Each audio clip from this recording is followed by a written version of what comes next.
अस्सलाम वालेकुम। अच्छा, ये माल चेक करें, वेलवेट ड्रॉप्स का ये बंडल है, ये माल भी आप चेक कर सकते हो। इसका माल भी आप चेक करें।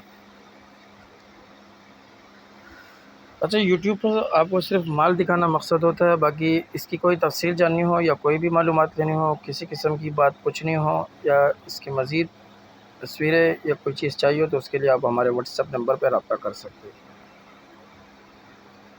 यहाँ सिर्फ माल दिखाना एक मकसद है जो आपके सामने आए ताकि आप उसे देख सकें।